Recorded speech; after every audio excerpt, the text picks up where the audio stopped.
Well, let's bring in Axiom Strategies' Erin Maguire and Fox News political analyst Gianno Caldwell. Thank you both for coming on. Gianno, nobody knows crime in Chicago better than you do. I talked to a woman today. Her name is P. Ray Easley, and she was talking to me about the crime problem in Chicago. What she said was fascinating. Listen, and I'll get your take. We want to get this cartel out of here. We know that the heroin highway runs directly through the west side of Chicago, and they are trafficking $2 billion worth of heroin a year out of our community. Imagine what that looks like, America. That looks like overdosing. That looks like violence. That looks like people leaning. That looks like people rocking. That looks like people dying. We don't want to live like this. Yeah, it's amazing because last weekend, Gianno, 26 people were shot in 36 hours. You know the crime problem there more than anybody. Your thoughts?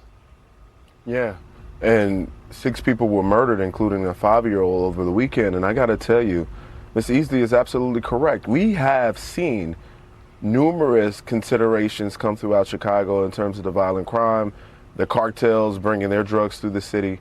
And it is a major issue in which the Chicago mayor and the Illinois governor, J.B. Pritzker, should be demanding help from the federal government at this point. Not saying, no, you're not needed here. Absolutely, President Trump, you are absolutely needed in Chicago. We want you there.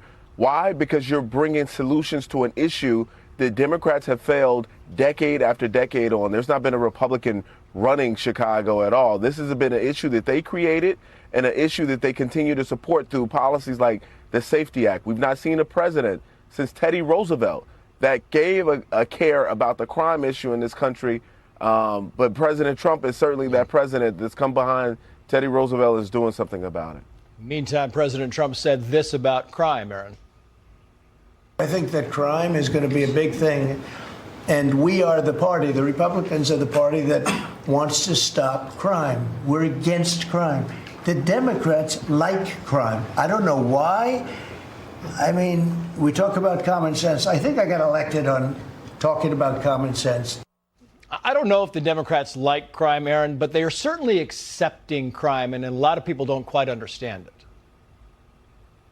That's true. And a little nod to your common sense department there, Trace, with President Trump talking about the fact that Democrats do reject common sense when it comes to crime, when it comes to border security, when it comes to bringing jobs back to the United States. They stand against anything that's for common sense because they stand against Donald Trump. This just speaks to how much Donald Trump has absolutely broken and destroyed the Democrat Party single-handedly. In 2016, he eviscerated their establishment. In 2024, he made sure to permanently retire Joe Biden. You saw him beat handily Kamala Harris. And now Democrats have no message, no money, no leader, no way forward. And so they've lost all sense of common sense because Donald Trump has beaten them so badly time and again. Yeah, and we're going to talk about that a little bit later. Meantime, you have Kilmar Abrego Garcia detained by ICE again. Listen very quickly to what he said. Watch. Gobierno corrupto. A corrupt government. DHS posted the following, put this up on the screen. He doesn't belong here. He won't be staying here. America is a safer nation without this MS-13 gangbanger in it. Good riddance. Gianno, good riddance?